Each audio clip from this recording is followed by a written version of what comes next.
Vamos a la tercera característica. Now for the third characteristic of entrepreneurial knowledge. Entrepreneurial knowledge is tacit and inarticulate. What does this mean?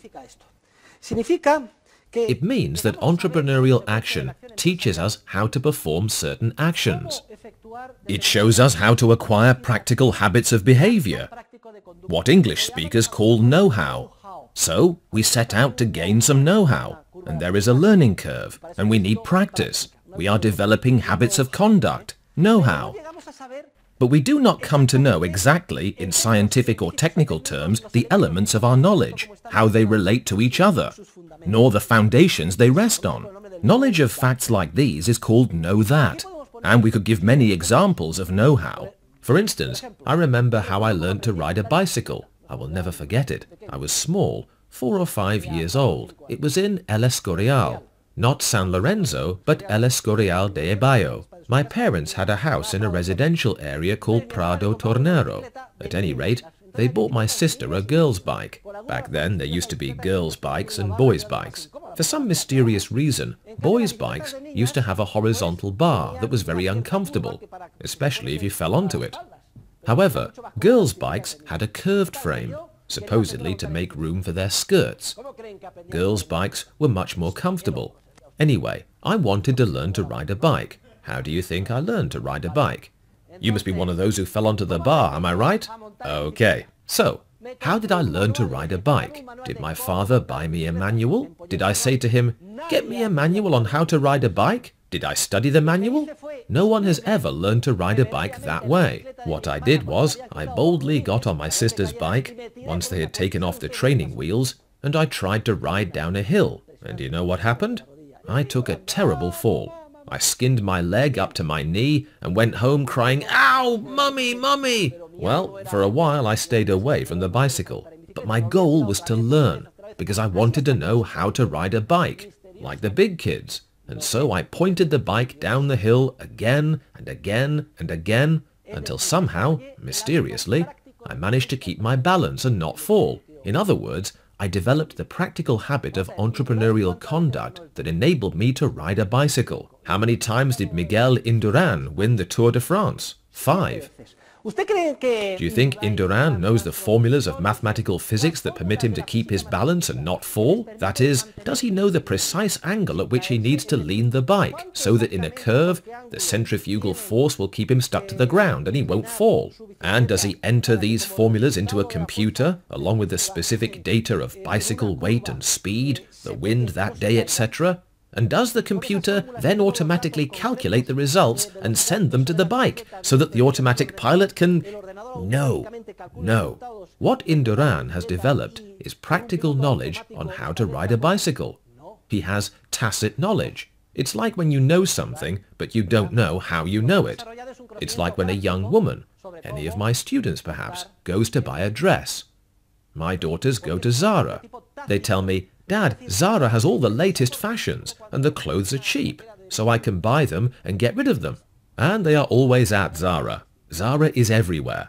In Vienna there is a huge Zara store, and in Bratislava, at the Zara store, it comes to blows, people fighting over the dresses. Quite a curious phenomenon, Zara. The other day, the CEO of El Corte Inglés said to me, very sadly, they've stolen 200 billion of the former pesetas from us in sales. They haven't stolen the money. They are satisfying the desires of consumers better than anybody. Would it be possible to perfectly articulate some knowledge and put it into a book called Treatise on the Clothing That Looks Good on Me? No. When you go shopping, you rely on your know-how, your intuition. This looks good on me, but I can't see myself in that. It looks bad on me. But if someone asked you, can you tell me precisely why it looks good or bad on you, what the logical reasons are, you might be able to say, well, it makes me look really short, or it makes my butt look big, or it's too tight. The fact is, you know, or think you know, what looks good, and that is practical knowledge. The fashion industry always works that way, and the companies that offer the different styles use the trial and error method. Some items are successful, and others are not, but there is no manual, because entrepreneurial knowledge is not scientific knowledge, it is tacit knowledge. In the book, I give the example of golf. Why? Well, every Every Sunday, I play golf. I am a terrible golfer. At the beginning of the season, I start out playing relatively well, and with each passing Sunday, my game gets worse. By the time the season ends in July, I am hopeless. Golf is a game that was invented by the English, and therefore it is unnatural. The English are a wacky people. You have to grip the club in a very counterintuitive way. The dominant arm is the left arm. You can't move your head during the backswing, because if you do, you won't hit the ball. You have to pull your arms back until right where your chin touches this shoulder, and then you have to come down like this with your left arm, but without moving your body, because if you move it, and then your first impulse is to look to see where the ball goes. But if you look to see where the ball goes, you botch it, because then you won't hit the ball. You have to stay there like this, without looking where the ball goes. In short, it's an English thing. And no matter how many books and treatises you read about this English thing, the only way to learn how to do it is to stand there swinging like a schmuck, like I do. And when you've swung the club 1,000 times, you say to yourself, what am I doing? This is ridiculous. And that's when you start to get the hang of it. You develop a habit, and you start hitting the ball, hopefully. That's what we hope for, but it can be pretty complicated. Practical habits of conduct. As I have mentioned in class, human relationships are also practical habits of conduct. In relationships, we learn by doing, and each person must adapt these habits to his or her own circumstances. The best way to attract a girl or a guy is not the same for everyone. What works for one person and guarantees his or her success does not necessarily guarantee the success of someone else. As I have said, we are all worlds unto ourselves, and each of us is unrepeatable. If I see that a guy is very successful and I try to copy his behavior exactly, I may fail miserably. I may be the laughing stock of all the girls and not say a word to them, and vice versa. Why? Because only by developing tacit, inarticulate knowledge, which comes from taking a chance again and again in specific circumstances of time and place, can I develop my entrepreneurial creativity. The same is true for getting a particular enterprise off the ground in the business or commercial sphere, and for helping our neighbors in need, and for acting in the areas of philanthropy and religion. There are thousands of different ways of doing things, even within the sphere of a particular religion. Suddenly, someone has a vision. He says, let's form the order of preachers. We'll go out and preach in twos. And so it was. St. Dominic, the Dominicans, and another order, the Franciscans, and another. But what is this? This is anarchy. Each person forms whatever religious order he wants. There was another man, one who was sought by the Inquisition and briefly thrown in jail. Afterwards, he went to Paris, a great paranoiac, Saint Ignatius of Loyola, founder of the Jesuits, who are organized like an army and place themselves at the Pope's disposal for whatever he might want them to do. And what is the reason for this? What do these people have to do with the others? What is the relationship between them? And then suddenly another man appeared, Monsignor Escrivá de Balaguer, and once he had been canonized, and the Opus Dei seemed very successful, yet another man came on the scene. He was playing the guitar, and his name is Kiko Argello. What is this? Well, everyone has his or her own view of the world, and in the end, though it appears a mess, as long as a basic structure of principles is accepted and maintained, time will tell. It's a sort of free market. Maybe what is successful in certain historical circumstances of time and place is not so necessary in others, but we don't know. Maybe what stands the test of time is what prevails. Life is beautiful, precisely because it is extraordinarily rich in entrepreneurial creativity, and therefore complex.